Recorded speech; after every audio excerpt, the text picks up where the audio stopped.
Hello, welcome back. Search for sites in 2 places and found nothing. Calum, we have cruelty-free spur bone farm. This is the profit of Eagle King rejuvenation broth. And 2 battles then. First up, Barmy. This was the knights. Quite a lot of them. We've also got some light cavalry with javelins and spears.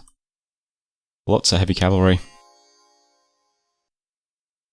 We've got infantry, take the lance charge, which they do quite well. Wow, how did they survive so well? I expected this line to just crumble. Then we got the glitches on them as well, just to really harass them. We soaked the lance charge pretty well. And then, yeah, it works out really well, because then the cavalry kind of just filter forward. Doing 1 at a time. Put 3 on their own here.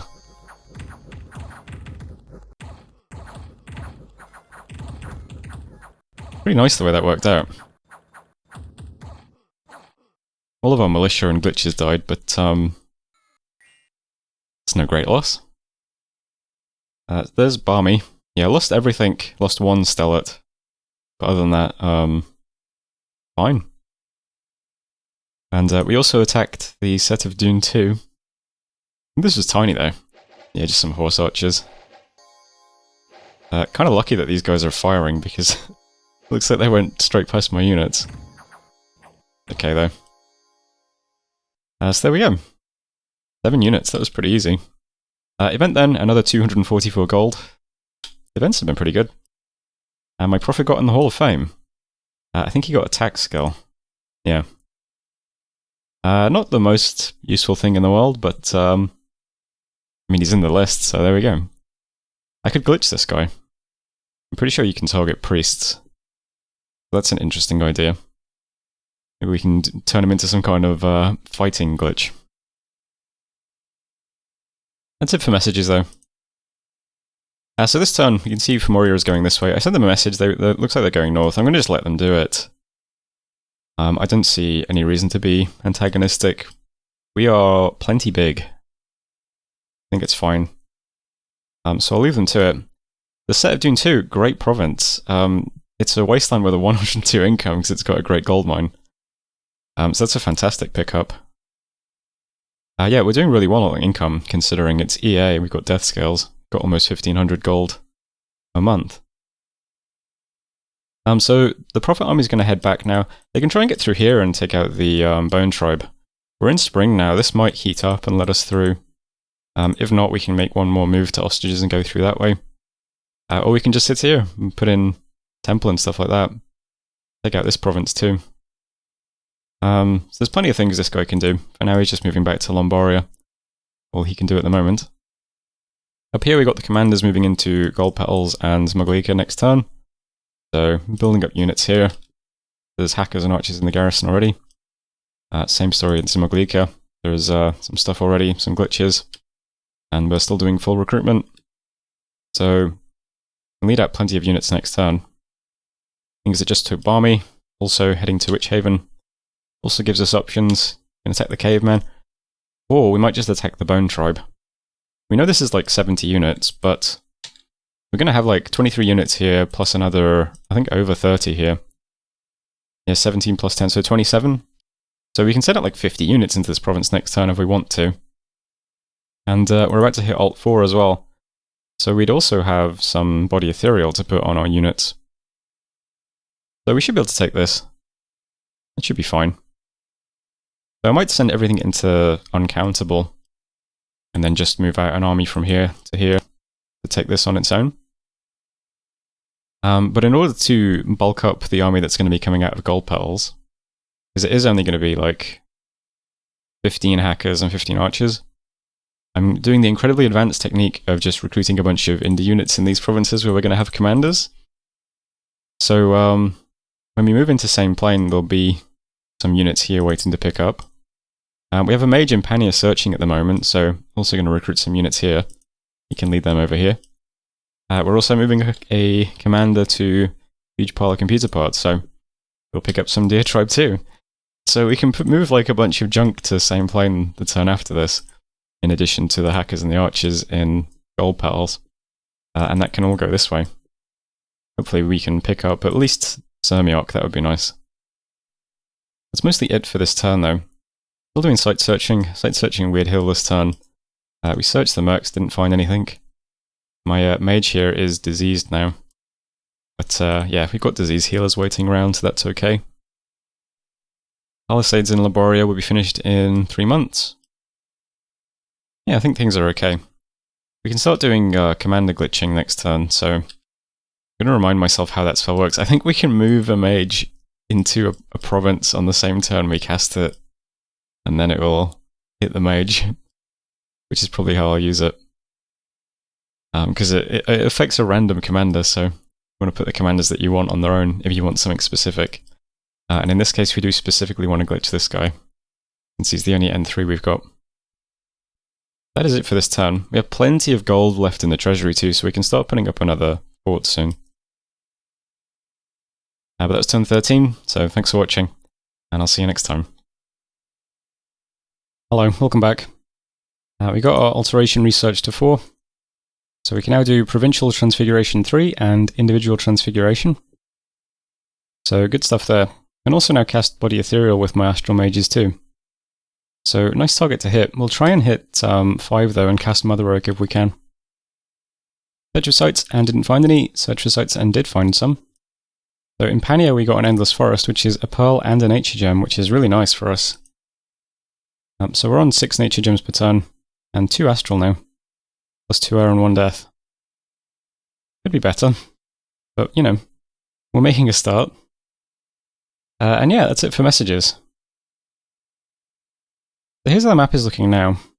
I'm going to try and attack uncountable trees this turn. We've got stuff in Witch Haven, stuff that's been getting recruited in my cap. So sending out tons of units, bunch of Sacreds too, 2 mages, a priest. So hopefully we'll bless everything. It's just all up in the corner on hold and attack. We'll bless everything, we'll make ethereal some people. Glitches can get etherealed, my units can. And yeah, just got to fight through 70 Bone Tribe. Not pleasant, but got to be done, unfortunately. So hopefully they can take it without too many problems. Best of luck to them. We also have a bunch of units now in completely sane plane, and we're recruiting 6 more, and we're moving all this junk over here now as well. So that's another army. Not quite as impressive, but it's something. And again, we can spam Body Ethereal on it at least. Is there anything we could do with this guy? I guess he could cast protection on people. Yeah, he can stay with the army, why not? We just want to hit this and then maybe this. It looks like possibly someone has tried to attack this and failed, because the report is very low now. So there might be someone about to get this, but yeah, we'll try and get through to it if we can. I think it's more likely we just pick up Sirmiok though, and then that's that. Because this is probably going to stay frozen. And if someone else is trying to take it, then yeah, they might get it next turn. But we can at least get Sirmiok. And down here we're also attacking Proud Nobleton too. So just my Prophet army. They're just unscripted. This is just heavy infantries and slingers. So they're just unscripted. My god's just Prophet is just smiting. And that's that. So attacking this province and assembling to attack this province. And then we just need to pick up Ompholia and Tiny Little Village, and probably it for expansion. Maybe if we're lucky we'll get this, and then I guess we could go and get this as well. But not pressing. I think the next thing we want to do is protect our borders against all the neighbours we have, and try and take these 2 thrones, because they're kind of big, but it's mostly just mundane stuff. This is militias, heavy cavalry, light cavalry, and Yavanna archers. I'm not sure what Yavanna archers are. But otherwise pretty mundane. And this is Wolf Tribe. So they're both doable, just we'll probably throw a commander into these at some point. Probably a good idea. Exactly what's there. That's the plan. Still just site searching over here. And the last thing to do this turn is glitch someone. So we have an installation wizard, my N3 mage. I'm going to just walk him into computer parts, and then my god, who is currently the only mage we have that can cast these spells, is going to cast individual transfig on this province, which should glitch him. There's nothing else going to be here. And it takes place during the ritual, during the event phase, so he'll move there and then the spell will happen on him. So he should get glitched next turn, so I'll get to show him off. And then yeah, the next target is going to be trying to cast Mother Oak with him, I think. If he gets N5. I'm pretty sure he gets N5 though. Mother Oak might be kind of contested this game. There's 2 nations in the game who have green flags. And if a nation has a green flag, it means that it wants to cast Mother Oak. We've got Moverni and Tinanog. Green flag means, yeah, Mother Oak. So they're probably going to be contesting it. And then out of my nations, Uuodeouda really wants to cast Mother Oak if they can. So they will also probably be trying to get it. So we're in competition with at least 3 other nations to get Mother Oak. So I'll probably just dump all my nature gems into it. Give it a bit of an overcast, why not? That's the turn. Rust looks kind of small. I'm just scouting out this side of their territory now. It's like they basically terminate here. So they didn't expand very far in this direction, but we know why. They bounced off my mercenaries. And they're pinched here as well. Like, Kirko is basically touching... I mean, yeah, they're just really penned in on this entire side. So, might be an early target. But I'll try and get thrones first, I think, before we attack somebody. Still, always worth thinking about. But that was turn 14, so thanks for watching, and I'll see you next turn. Hello, welcome back. We cast Individual Transfiguration, so there was an event in a huge pile of computer parts. After a month of ritual and preparation, 1 mage has been made utterly divine. So that worked fine. 2 battles then. 1 into Proud Nobleton. Probably stop watching indie fights at this point. But, you know, I've always wondered why sometimes the indies are yellow. Someone pointed out it's because they have bronze armor instead of iron, so it's because they have a bronze cap, so they're slightly yellow. Just in case you've wondered yourself. So Proud Nobleton was fine. More interesting one was Uncountable Trees. So, lots of Bone Tribe. Many of them are the Archer version, though, which aren't as bad, I think. Or am I lying? Are they all... No, I can see these guys are the short bow ones here. But we've also got quite a lot of guys in the front who are ethereal, which is really nice. You know, I've never really paid much attention to how much fatigue body ethereal costs. Like, these mages cast it 3 times and they're 110 fatigue, which makes sense because it's a 40 fatigue spell, but I always just think of body ethereal as this thing you can just, like, spam easily, constantly. No, you cast it 3 times and you're fatigued out if you're an S1. It's probably worth remembering. But our front line holds up really well. A lot of these guys are ethereal. Many of them have Twist Fate as well. So we chew through the Bone Tribe really easily. That wasn't nearly as bad as I was worried. So pretty good. The big difficulty is that they go berserk, so they never rout, they just kind of stand there for the entire battle. This will let us recruit Bone Readers, who are D1 mages, also potentially E1 or A1. And we can glitch those guys.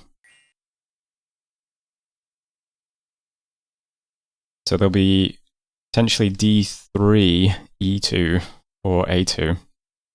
Kinda nice. So there we go, we lost all the 1 glitches, we lost 1 stellar and 1 wielder. Not too bad. We did have to kill a lot of stuff though, 48 kills on the wielders, 26 on the stellar. Yeah, that went really well.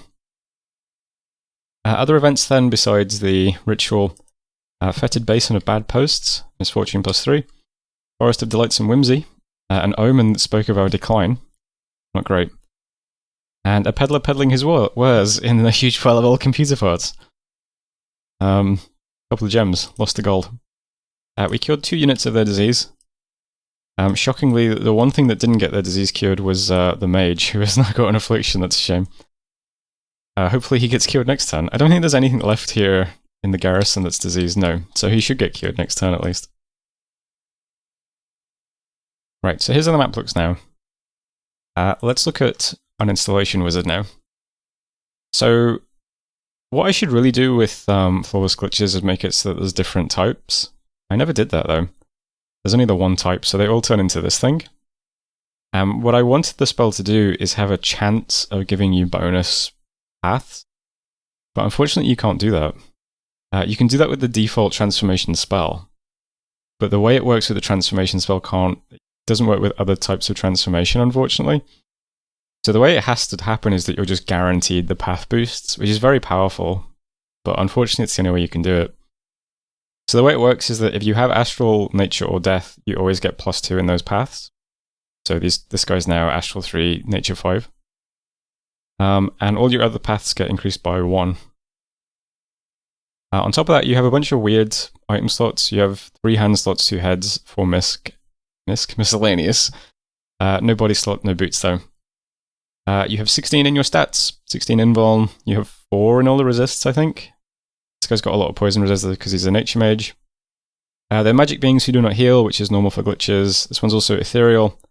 And they have a bunch of reactive stuff. So they've got a weak fire shield, acid splash, and poison skin. So they're pretty nice. You can use them in combat. The only real downside is that they don't heal. So you need to get them to a lab if you want to get your hit points back. They don't fly or anything, but they do have big map move. What's your max age? I think it's 16. Oh yeah, it's kind of weird though, but yeah.